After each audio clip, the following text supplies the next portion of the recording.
దాని అంటే తెలంగాణ భవన్ మీద ఏమైనా కుట్ర జరుగుతుందంటారా భవన్ కూడా ఆయన చెప్తున్నారు ఇప్పుడు ఆయన ఏం చేస్తాడో ఎవరికి అర్థం కాదు.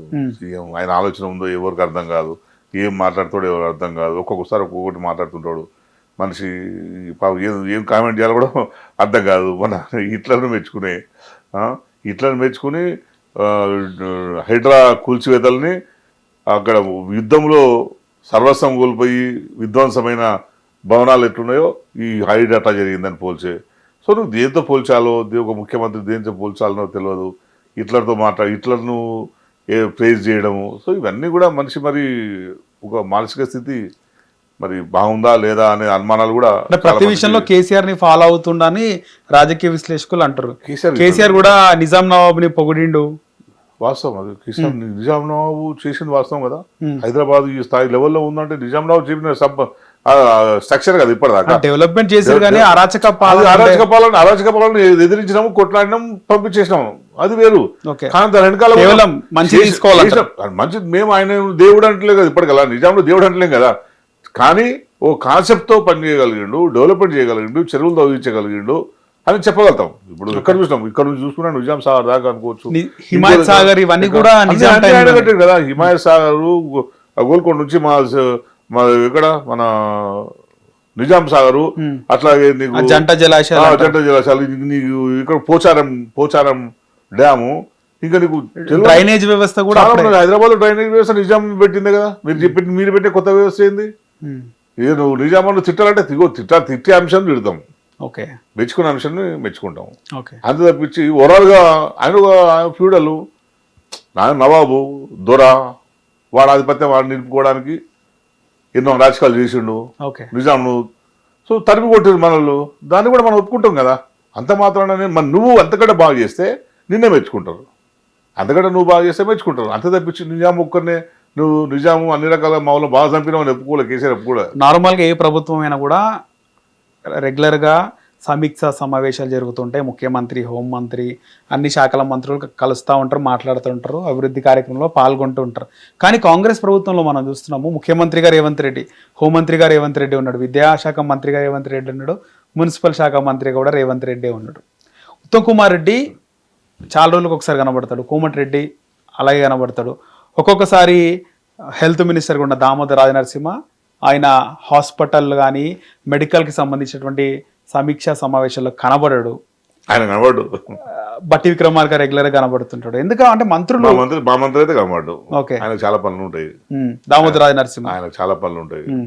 ఒకసారి బసవతారకంలో ఒక సమీక్ష చెప్తున్నా కదా, మామూలుగా ఆయన సమీక్షలో ఉన్నాడు అంటే చాలా పెద్ద వార్త. ఆయన సమీక్షల్లో ఉన్నాడు అంటే ఈ మధ్య కనబడుతున్నాడు, కానీ ఆయన మామూలుగా అయితే వార్తల్లో కొన్ని హాస్పిటల్ ఓపెనింగ్స్ లో ముఖ్యమంత్రి ముఖ్య అతిథిగా పాల్గొన్నప్పుడు హెల్త్ మినిస్టర్ ఉండడు. దాంట్లో ఆయన వేరే పనులు చాలా ఉంటాయి. అంటే ఇన్ఫర్మేషన్ ఉండదా?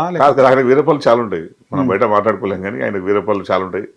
ఇక అంతా ఆయన కౌంటర్లు ఎక్కువ ఉంటాయి.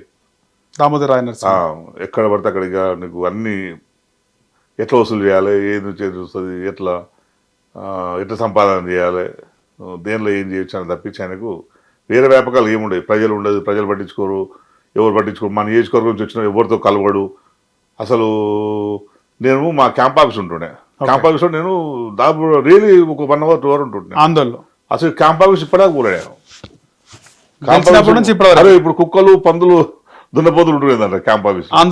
ప్రజల కోసము అందుబాటులో ఉండే ఓ క్యాంప్ ఆఫీస్లో ఇప్పుడు కుక్కలకు, దున్నపోతులకు, పందులకు ఆవాసం అయిపోయింది. అది నువ్వు ఎక్కడ ప్రజలు కలవాడు. హైదరాబాద్ వస్తే వాళ్ళు కరుస్తారు, ఎందుకు వచ్చినా వాళ్ళ మీద పడతారంట. పాపం వాళ్ళ కార్యకర్తల పరిస్థితి అయితే దయనీయంగా ఉన్నది. వాళ్ళే అన్నా నువ్వు మేము కాంగ్రెస్ పార్టీ వచ్చినా ఎవడు వచ్చినా నువ్వన్నా కనీసం కూర్చోబెట్టి మాట్లాడుతుంటే, నువ్వు మా సారు ఇంకా దుర్మార్గంగా ఉందన్నా, అసలు ఫోన్ కాదు కదా, దగ్గర ముఖం కూడా చూసే పరిస్థితి లేదు మా సార్ది అని పాపం వాళ్ళు చూస్తే జనపిస్తు వాళ్ళు అంటుంటారు, అన్న అనవసరంగా ఇది అయిపోయినామన్నా, నువ్వు ఎంత మంచిగా ఉంటుంటివి, మాకన్నా కనీసం ఫోన్ చేసి ఎత్తుంటివి, కూర్చొని పెట్టి అయినా మాట్లాడుతుంటివి, ఛాయ్ దాకా పంపిస్తుంటివి, పని కూడా చేసి పెడుతుంటివి. కానీ మా పరిస్థితి ఇట్లా అయిపోయిందని వాళ్ళే బాధపడే పరిస్థితి ఇప్పుడు మా కార్యకర్తలకు వచ్చింది. సో ఇక నువ్వు కార్యకర్తలకు టైం ఇవ్వనోడు నువ్వు మొత్తం శాఖకి ఏం టైం ఇస్తాడు ఆయన? హైదరాబాద్ లో ఆయన ఉండేది మినిస్టర్స్ క్వార్టర్స్, మినిస్టర్ కాబట్టి మినిస్టర్స్ క్వార్టర్స్ లో ఉంటారు. కార్యకర్తలు అందరికి అలా ఉండదు కదా. నువ్వు శ్రీధర్ బాబు దగ్గర చూడండి, ఇక్కడ మన మీడియాలో చెప్పింది. శ్రీధర్ బాబు దగ్గర రోజు పొద్దు 200 మంది ఉంటారంట.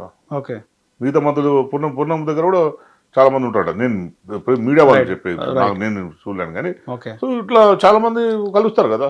హరీష్ దగ్గర రోజు 500 ఉంటారు. ఓకే. అరే హరీష్ మంత్రి కాదు, హరీష్ అప్పుడు మినిస్టర్ క్వార్టర్ ఉన్నప్పుడు మంత్రులు ఉంటుండే. మా మంత్రులు అందరి దగ్గర పబ్లిక్ ఉంటుంది. ఓకే. అది మరి ఇప్పుడు ఏమైంది అంటే అది ఏమన్నా నిషేధితమా ఏంది?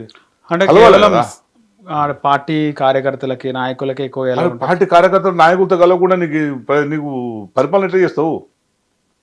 ఓ నాయకుడు కార్యకర్తలు వచ్చి నీకు ఫీడ్బ్యాక్ ఇస్తారు కదా, ఏం జరుగుతుందో చెప్పేది, ఏం కావాలో చెప్పేది. ఓకే. ప్రజలకు ఏం కావాలో మనకి ఏం చెప్పాలి? నువ్వేమో ప్రజల దగ్గరికి డైరెక్ట్ పోవా. ఓకే. నువ్వు ప్రజల దగ్గరికి డైరెక్ట్ యాక్సెస్ అయినప్పుడు నీకు ప్రజలకు ప్రభుత్వాల మధ్యలో వాళ్ళది ఎవరైతారు? నాయకులు అవుతారు. కింద స్థాయి నాయకులు కార్యకర్తలు వాళ్ళే అవుతారు. నువ్వు వాళ్ళు కూడా కూర్చోబెట్టి మాట్లాడకుండా వాళ్ళకు కూడా మర్యాద చేయకుండా అన్నీ నాకు తెలుసుకోండి నేను చూసుకుంటా పోండి అంటే ఇప్పుడు అట్లా ఉంటుంది కదా. నియోజకవర్గంలో ఉన్న సమస్యలు అన్నీ ఎట్లా ఉన్నాయి. నేను ఆఫ్టర్లో పోయి ఎమ్మెల్యేగా ఉన్నాను. ఆఫ్టర్లో పోయి ఎమ్మెల్యే ఉన్నాను. రోడ్లు వేయలేకపోయినా అనుకుందాం. ఓకే. కొన్ని రోడ్లు వేయకపోయినా, కొన్ని వేసినా, కొన్ని వేయకపోయినాను. దాన్ని మొత్తం ఎమ్మెల్యేగా ఉండి చేయలేకపోయాడు, సాధ్యం కాలేదు. రేపు దామోదర్ గెలిస్తే మంత్రి అవుతాడు, చేస్తాడు డంగా బజాయించారు కాంగ్రెస్ నాయకులు. మరి 2.5 సంవత్సరాలు అయింది కదా, మరి ఎందుకు రోడ్లు వేస్తలేరు? అట్లాగే ఉన్నాయి కదా. మంత్రి మంత్రి మామూలు మంత్రి కూడా కాదు, సీఎం చేసిన అనుభవం ఉన్నది. మళ్ళీ టాప్ మోస్ట్ ప్రయారిటీ కలిగిన మంత్రి, సీఎం దగ్గర ఉన్న మనిషి, అధిష్టానం దగ్గర ఉన్న మనిషి. మరి ఆ రోడ్లు కూడా వేయలేకపోతున్నా. గుంతలైన రోడ్లు పడి వస్తున్నారు. 4-5 మంది వచ్చారు ఇప్పటిదాకా. ఇప్పుడు వర్షాకాలం వచ్చింది కనుక ఇంకా దుర్భరంగా. అంటే రోడ్ వేయడానికి మంత్రి అవసరం లేదు, మంత్రి అవసరం లేదు. కార్పొరేటర్ కౌన్సిలర్ అది ఆర్ఎంబీ రోడ్స్ పంచాయతీ రోడ్. ఇప్పుడు ఏం జరిగినా ఎమ్మెల్యేనే భద్రవుతాడు. ఓకే. ఏం చేసినాడు, మంచి చేసినా చెడు చేసినా కూడా ఆ రోడ్డు శాంక్షన్ చేయించాలి కదా అంటున్నాను. నిధులు ఇవ్వాలి కదా అంటున్నాను నేను. ఆయన చేతిలో పని కదా, చేతిలో పని. నువ్వు మంత్రి అయిన చేయకపోతే నువ్వేమైనా నేను ఎమ్మెల్యే బెటర్ అంటాను నేను. ఎందుకంటే నేనున్న టైంలో 3 సంవత్సరాలు కరోనా వచ్చింది మాకు. ఓకే. ఉంది కదా, అందరు పార్టీలు చూసింది కదా. మినిమం 2.5 years 2 years తర్వాత కొంచెం అటు ఇటు అని చెప్పి ఒక 2 years వేసుకో. 2 years కరోనాకు వచ్చే నాకు 6 months ఎలక్షన్ పోతే నాకు మిగిలిందంతా 2.5 years. నాకు 2.5 yearsలో నేను ఆఫ్టర్ ఎమ్మెల్యే ఉన్నోనే నేను ప్రతి విలేజ్కి నేను ₹1 కోటి ఇచ్చిన. నేను ప్రతి విలేజ్లో సీసీ రోడ్లు, డ్రైనేజీలు ₹1 కోటి తెప్పించిన నిధులు తెచ్చిన నేను ప్రభుత్వం నుంచి. మరి నువ్వేం తెచ్చినావు? ఒక ఊరికన్నా ఒక పైసా తీసుకొచ్చినావా? ఒక ఊరికి ఒక పైసా తీసుకురాలి కదా. కొత్త ఏం లేదు. మేమేసే డ్రైనేజీలు, మేమేసే సీసీ రోడ్లే తప్పించి వేరే ఏది కూడా నియోజకవర్గంలో లేదు. మరి ఇంకా నువ్వు మంత్రికి ఎందుకంటే ఇంకా ఎందుకు మంత్రి? మరి కార్యకర్తలు ఇప్పుడు మరి వాళ్ళు ఆత్మపరిశీలన చేసుకోవాలి. ఓ మంత్రి అయితే ఎంత చేయొచ్చు? హరీష్ చూసి నేర్చుకోవాలి కదా. మరి హరీష్ మంత్రి ఉన్నప్పుడు నియోజకవర్గాన్ని అధికారంలో లేనప్పుడు కూడా అద్భుతంగా చేసినట్టు సిద్దిపేట నియోజకవర్గాన్ని. మరి నువ్వు మంత్రి, నువ్వు అధికారంలో ఉన్నోడివి, నువ్వు ఎందుకు నియోజకవర్గం గురించి పట్టించుకుంటలేవు? అంటే ఆయనకి ఏంటంటే డబ్బులు దేంట్లో వస్తాయో ఆ కార్యక్రమం పట్టుకుంటాయి. ఓకే. మిగతా కార్యక్రమం పట్టుకోడు. ఇప్పుడు జోగిపేటలో కొన్ని కాంప్లెక్స్ కడుతున్నారు. జోగిపేటలో అంటే ఎడ్యుకేషన్ హబ్ మంచిదే. అప్పుడు బిల్డింగ్లు ఉండే దానికి కొంచెం కాంపౌండ్ వాళ్ళు వేస్తుండ్రు, ఇంటిగ్రేటెడ్ అని చెప్పి కాంపౌండ్ వాళ్ళు వేస్తున్నారు. లేని బిల్డింగ్ 2-3 కట్టినారు. మంచిదే. దాంట్లో ఆయనకు మంచి కమిషన్లు వస్తాయి. ఆయన ఏది కూడా కాంట్రాక్టర్ల దగ్గర కమిషన్ లేకుండా పని ముట్టుకోడు, పని పూనుకోడు. ఓకే. అదే మొదటి నుంచి ఉన్నది కనుక. సో నియోజకవర్గం మొత్తము అందరు కమిషన్లే. ఇంకా సో అటువంటి మంత్రి ఉన్నప్పుడు నియోజకవర్గం ఇంకా ఏం అభివృద్ధి అవుతుంది? సో పార్టీలు అందరూ అట్లే జమయ్యారు. మీరు అన్నట్టు మంత్రులు కూడా అందరూ అట్లే జమయ్యారు.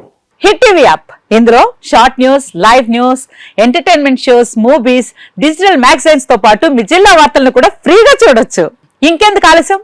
వెంటనే హిట్ టీవీ యాప్ ని డౌన్లోడ్ చేసుకుని ఫ్రీగా ఎంటర్టైన్మెంట్ పొందండి. Hit TV app. Hit TV app. Please download hit TV app. Hit TV app ని ఫ్రీగా డౌన్లోడ్ చేసుకుని ఎంజాయ్ చేయండి. మీకు నచ్చిన ఎంటర్టైన్మెంట్ కోసం హిట్ టీవీ యాప్ ని ఫ్రీగా డౌన్లోడ్ చేసుకుని ఎంజాయ్ చేయండి. హిట్ టీవీ యాప్ ని డౌన్లోడ్ చేసుకుని ఆస్వాదించండి, ఆశీర్వదించండి. ఇంతమంది సెలబ్రిటీలు హిట్ టీవీ యాప్ ని డౌన్లోడ్ చేసుకోండి అని చెప్తున్నారంటే ఎంత మంచి యాప్ ఆలోచించండి.